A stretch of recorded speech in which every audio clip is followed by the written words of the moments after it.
5월 28일 목요일입니다. 새벽 기도해 드리십니다. 다 함께 찬송가 432장을 찬송 드리십니다. 432장입니다.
주실 기록된 하나님 말씀 신명기 25장 1절에서 10절까지 말씀입니다. 제가 가지고 있는 성경은 구약 성경 299쪽 되겠습니다. 299쪽입니다. 다 찾으셨으면 우리 한 목소리로 함께 읽으면 좋겠습니다. 읽으면서 은혜가 될 수 있기를 바랍니다.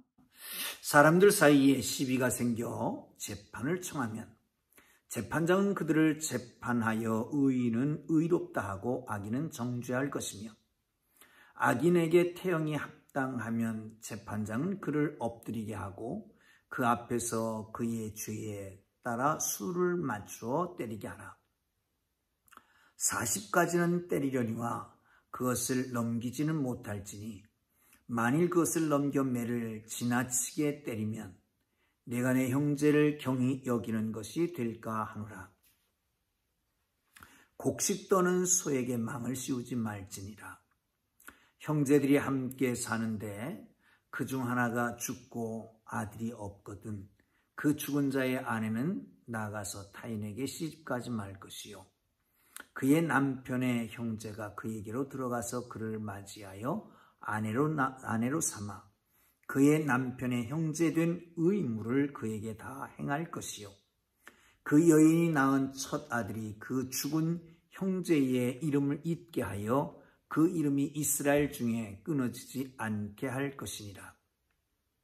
그러나 그 사람이 만일 그 형제의 아내 맞이하기를 즐겨하지 아니하면 그 형제의 아내는 그 성문으로 장로들에게로 나아가서 말하기를 내 남편의 형제가 그의 형제의 이름을 이스라엘 중에 잊기를 싫어하여 남편의 형제된 의무를 내게 행하지 아니하나이다 할 것이요 그 성읍 장로들은 그를 불러다가 말할 것이며 그가 이미 정한 뜻대로 말하기를 내가 그 여자를 맞이하기를 즐겨하지 아니하노라 하면 그의 형제의 아내가 장로들 앞에서 그에게 나아가서 그의 발에서 신을 벗기고 그의 얼굴에 침을 뱉으며 이르기를 그의 형제의 집을 세우기를 즐겨 아니하는 자에게는 이같이 할 것이라 하고 이스라엘 중에서 그의 이름을 신벗김 받은 자의 집이라 부를 것이니라.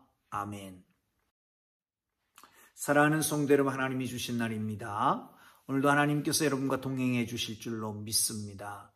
하나님이 주시는 은혜로 하나님을 섬기고 이웃을 섬기는 복된 하루 되기를 주의 이름으로 축원합니다. 사람은 모두 다 하나님의 형상으로 창조되었습니다. 그러므로 존엄한 존재들입니다. 그러게 누구든지 자긍심을 가지고 살아야 됩니다. 누구에게나 자존감이 있습니다. 누구든 존중하는 마음을 가져야 합니다. 서로 존중하는 마음이 무너질 때에 우리 사회는 완고한 사회가 되어버리고 말 것입니다. 하나님은 죄인도 보호하고 일하는 소도 보호하고 과부도 돌보신다는 것을 우리가 알아야 합니다.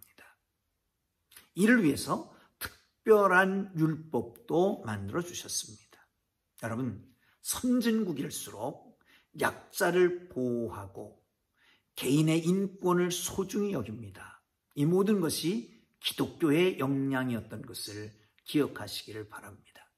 모든 사람은 평등하게 보호받을 수 있는 권리가 있습니다. 본문은 약자와 기업을 보호하시는 하나님에 대해서 말씀해 주고 있습니다. 먼저 보실까요? 그 사회적 약자 보호법, 다시 말하면 죄인이라도 하나님은 보호하신다는 거지요. 죄범한 사람이 있습니다. 그 처벌법은 아주 고대부터 오래전부터 있었습니다. 그러나 죄를 지었다고 해서 무조건 처벌해서는 안 된다라고 하는 겁니다. 반드시 재판관에 의하여 정식 재판을 받고 유죄 여부를 판단한 후에 그 다음에 형벌을 결정하고 시행하게 됩니다. 죄인을 대개 형벌을 가할 때는 고대에는 태형이었습니다. 때리는 거지요. 태형의 도구로는 회초리, 몽둥이, 채찍 등을 사용하게 됩니다. 교회의 죄의 경중에 따라서 재판관의 면전에서 매의 대수를 정해서 때리는 거지요. 예를 들면 고대 근동에서는 20에서 60대까지를 때렸다고 합니다. 그런데 그렇게 말했다가 죽기도 한 겁니다. 그러므로 이스라엘은 살상을 금지하기 위해서, 방지하기 위해서 40대를 넘지 못하게 합니다. 성경시대에는 율법 지키기 위한 한 규정을 정했는데 그 정한 규정을 39, 40에 하나 감한매라고 얘기합니다. 신약시대에 보면 채찍 끝에 쇠붙이가 달려있는 채찍을 사용하기도 했는데 이것들은 로마 사람들이 주로 사용하였다고 그렇게 전해집니다. 예수님 빌라도 법정에서 태형을 당하셨지요. 예측할 수가 없습니다. 로마인들에게 태형을 당했기 때문에 끝에 납이나 쇠붙이가 붙어있는 동물뼈가 붙어있는 것으로 맞았을 수 있습니다. 그런데 매의 숫자는 40에 감한매 3번을 맞았다고 종종 그렇게 말하는데 정확하진 않습니다. 로마인들이 때리는 매이기 때문에 그렇습니다. 사랑하는 성도 여러분, 하나님은 죄를 지은 사람까지, 아니 죄를 지어서 그야말로 유죄 판결 받은 사람까지도 보호하는 하나님이십니다. 사랑하는 성도 여러분, 죄는 미워하고 사람은 미워하지 말라는 말이 있지요. 그렇습니다. 어떤 상황에서 죄를 졌다고 하면 그 죄 때문에 사람을 미워하지 말고 고치면 됩니다. 바르게 잡으면 됩니다. 사랑하는 성도 여러분, 우리 이웃에게 이런 넓은 아량을 베풀 수 있는 하나님의 사람들이 되기를 주의 이름으로 축원합니다. 두 번째는 소의 입에 망을 씌우지 말라는 거예요. 4절에 보면 이렇게 말씀합니다. 곡식을 떠는 소에게 망을 씌우지 말지니라. 어떤 생명체도 함부로 대해서는 안 됩니다. 윤회에 의해서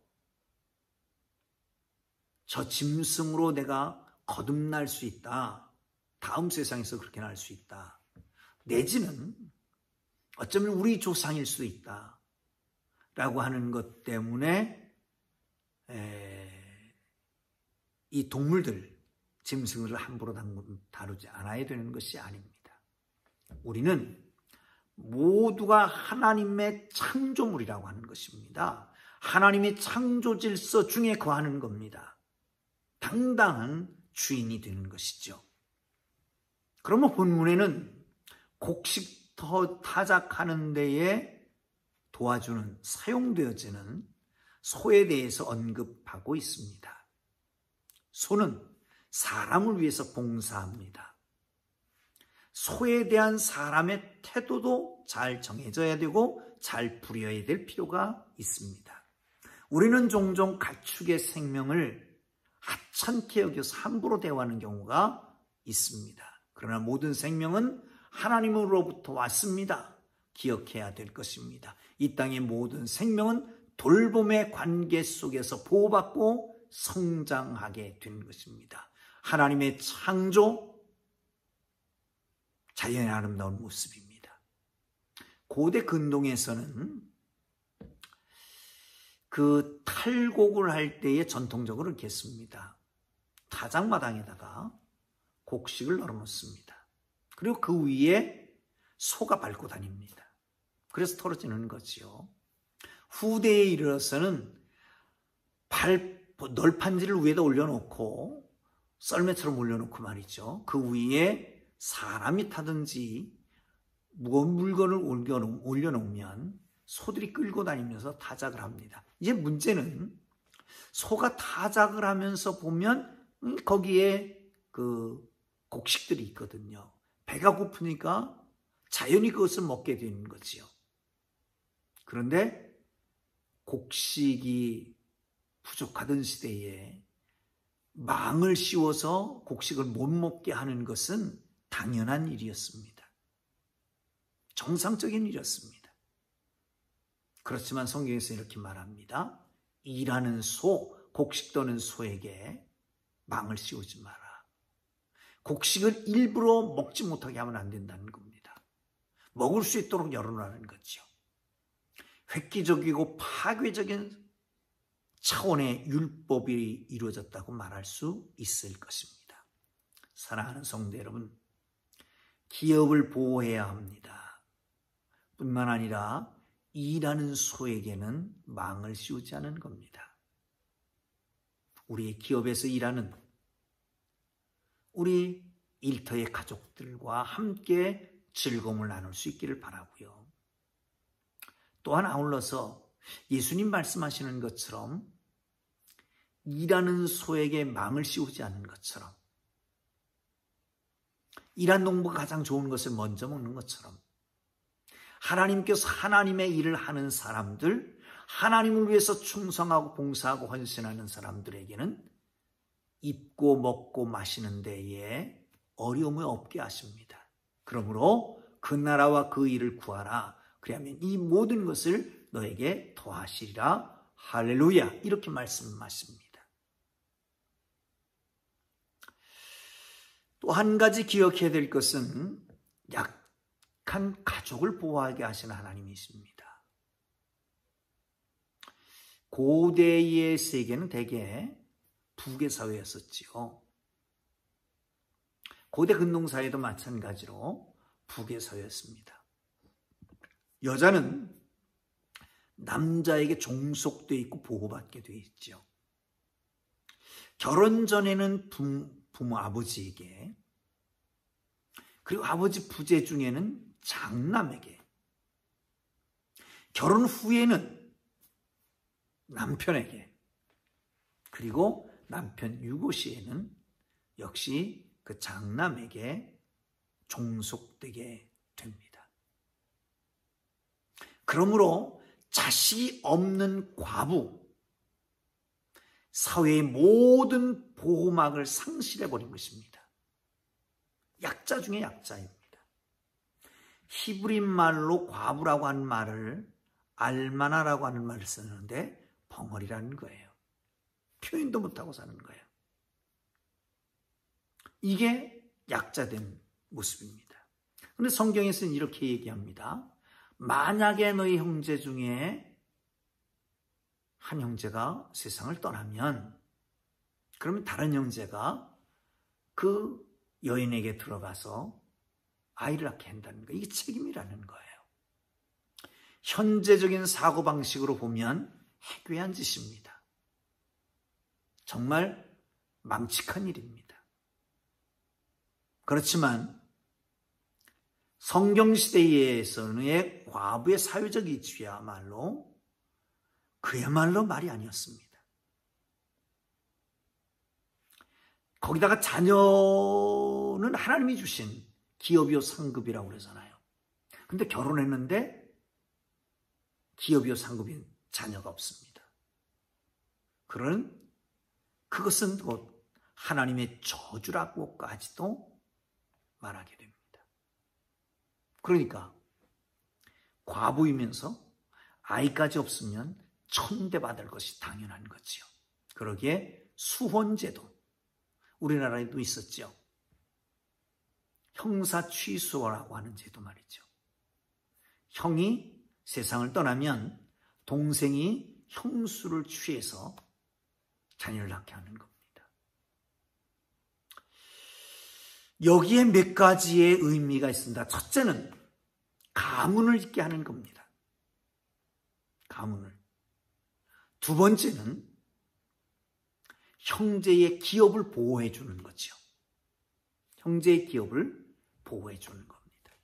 아울러서 이스라엘 여인이 이방인과 결혼을 하지 않게끔 하는 방지일 수도 있습니다. 마지막으로는 남편을 사별한 여인을 보호하는 법이었습니다. 사랑하는 성도 여러분, 우리는 가난한 자, 힘없는 자, 약한 자에게 별로 관심이 없습니다. 왜냐하면 아무런 도움이 되지 않기 때문에 그렇습니다. 오히려 해가 됩니다. 그러나 하나님은 이런 사람들을 위해서 일하십니다. 우리의 관심 분야는 힘이 없고 어렵고 약한 자에게로 돌려야 합니다. 왜 그렇습니까? 다른 것 아무것도 없습니다. 단 하나님이 기뻐하시기 때문에 그렇습니다.